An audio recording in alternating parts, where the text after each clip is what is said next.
साक्षी दीवान नहीं अच्छी। क्यों? चाय भी नहीं बना कर देती, क्यों? सोने भी नहीं देती, गंदी है। तब वो तो इधर रहती नहीं है, वो कैसे गंदी है? अच्छा चुप करे, जब वो तो इधर रहती नहीं है। अच्छा चुप तो करे। क्यों बताऊं मेरे बाबा की बेटे, क्यों बताऊं मेरे बाबा की बेटे, क्यों बताऊं, क्यों बताऊं, क्यों बताऊं? बताओ ना।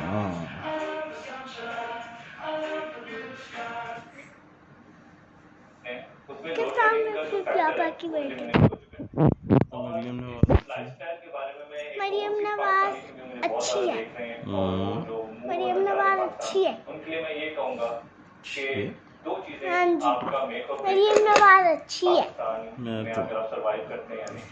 मरियम नवाज गंदी है तो साक्षी दीवान पे अच्छी है, वो तो साक्षी दीवान पे अच्छी है।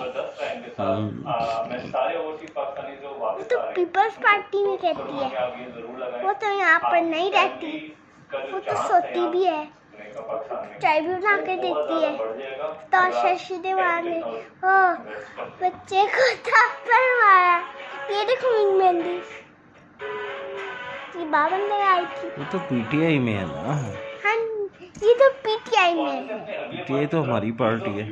तो हमारी पार्टी, हम भी पार्टी है। और नून लीग, मरियम नवाज नून लीग की है।